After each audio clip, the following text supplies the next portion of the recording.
What's going on, family? Welcome to another video, and today we are going to be talking about beneficiaries. Okay, these are things that normally people don't really talk about, and I'm going to really break down in much more detail so you can have a firm understanding on how beneficiaries work, how to actually utilize them, what they actually are, and how you can use that in real practice. Okay, so I got some notes here just to make sure I stay on track, because beneficiaries is a very wide topic. Okay, so I'm going to talk about the history of beneficiaries, and what's crazy is I actually had someone call me out on Instagram one time saying that the SEST-UKV Act didn't exist, right? Or the SEST-UKV didn't exist in general in the US. And I'm going to break down that barrier, and then it's going to make sense on how the beneficiaries play into part. So if you're not familiar, in the mid to late 1700s, SEST-UKV was brought back in place. I believe it was King Henry VIII, who actually, what he ended up doing is, one, there was a whole flood or something like that. Pretty much SEST-UKV means proof of life. If you're wondering what that is, it's, I believe it's Latin, right? Or it's French, one of the two. But the key thing here is that the SEST-UKV Act was put in place by King Henry VIII. And what was made was, he pretty much wanted every single person to prove that they were alive, because they had such a huge flood that I guess they were having doubts, or whatever the huge history is. I can't really remember the detail of it, but he put this act in place, and it's still in act right now. This was back in Europe. And if you actually understand the laws that are in the US, all the laws are based in English or British or European laws. All our laws are based off European laws, but maybe tweaked a bit more, right? So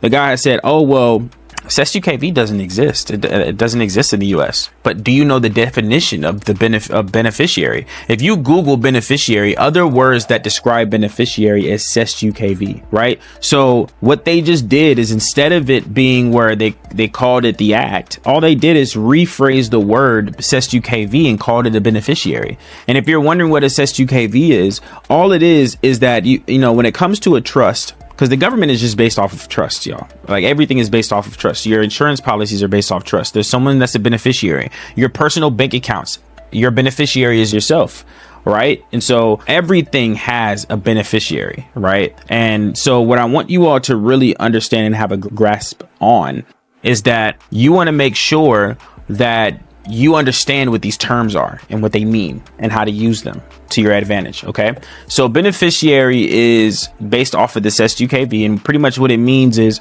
the government was supposed to be our trustee, and we were supposed to be the beneficiary where they serve us. But what ended up happening is that the government switched it, and they made it where we serve them, and that's not how it's supposed to be, right? And so what really needs to happen is that you have to have a firm grasp on the terminology that you're actually going to be learning, right? So let's get right into it. Beneficiaries, in a sense, means SEST-UKV. So if you're not aware, one, everything is contract law. So contract law states that everything has to be written down and stated out as law, right? If it's not written, then it's not law. Okay, so contract law is the most important thing on the planet. If it's not written down, then it doesn't exist.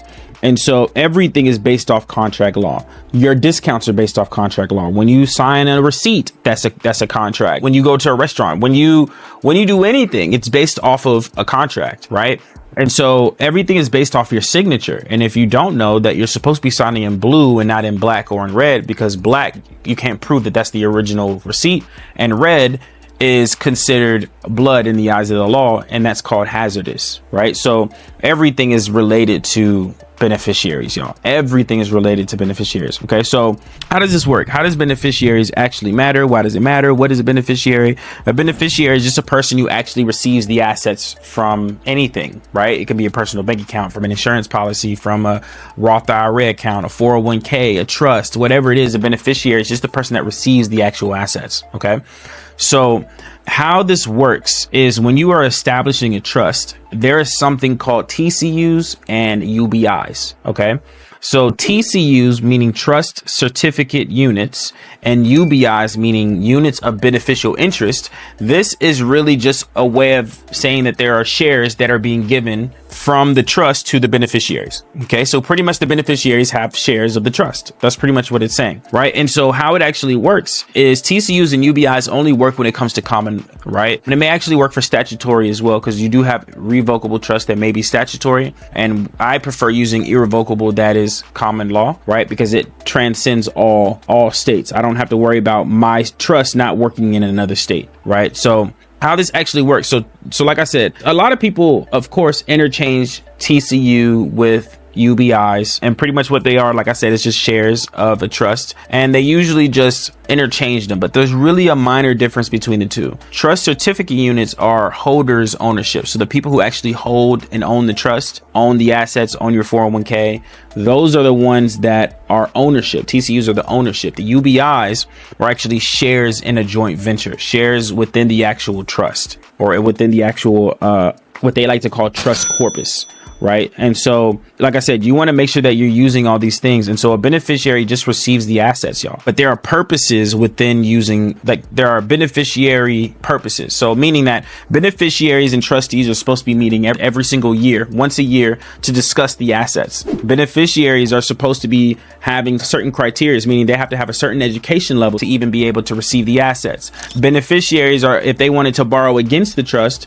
are supposed to pay the trust back with interest, right? These are some of the things that beneficiaries are supposed to be in charge of, right? Another thing, if someone were to gift anything to the beneficiaries, if the trustees, for example, were to send a gift to the beneficiary's job is to pay for the tax. It's called a gift tax. A gift tax is just literally what it sounds like. I have to pay taxes on the gift that you give me because it's coming out of the trust, right? And so there are certain things that, like I said, beneficiaries are supposed to do. Beneficiaries, their entire job is to receive the assets from any form of contract. Okay. Even when you get a life insurance policy, you have to sign a contract. Even when you have a 401k, you have to sign a contract. Even when you have a trust, you have to sign a contract. Everything is based off of a contract. So beneficiary's job is to just be able to use the assets. I would highly suggest them leverage it to create cash flowing businesses. And then from there, pay it back to the actual trust or contract. And then from there, they're living their best life. The thing that you don't want to create, though, is something called trust fund babies. Okay, so trust fund babies are entitled versions of beneficiaries from a trust. They're just entitled as hell, and they expect things to be given to them. The right way to actually raise your beneficiaries is not to have them become trust fund babies, in the quotation marks. Now, of course, every beneficiary of a trust is a trust fund baby because they are literally a beneficiary of the trust. But the terminology of a trust fund baby is the entitlement. We want to make sure that we change that narrative so you do not become entitled.